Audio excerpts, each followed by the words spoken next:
Stop calling yourself a bad English learner. The reason why you see zero progress in your English fluency is not because you are good or bad at English. It's because you have been approaching English in the wrong way. This is not your fault. The thing is that we come from this broken educational system where we were taught how to pass exams, but we weren't taught how to effectively speak in English, how to effectively communicate in this language. We were taught boring grammar exercises, reading comprehension exercises.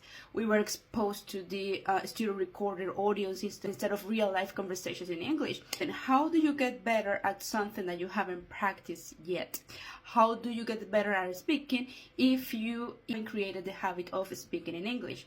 But before continuing with this video, if you are a professional who is currently working for an international company and has to use English on a daily basis to give presentations or to do business in English, here I leave you my freebie on mastering phrasal verbs, a free guide that I myself created that will help you start implementing phrasal verbs in your vocabulary so you sound more natural and more fluent in English.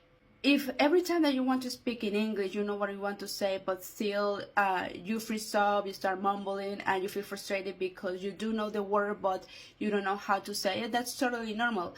That's because you haven't built up the habit of using those words or using that grammar.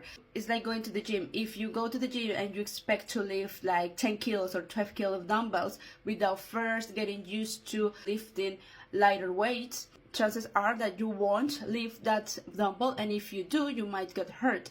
Well, the same happens when you are speaking in English. If you don't get used to using a vocabulary, mastering certain words, not a foundation, that you will forget words and that you will mumble and you will get stuck when speaking in English.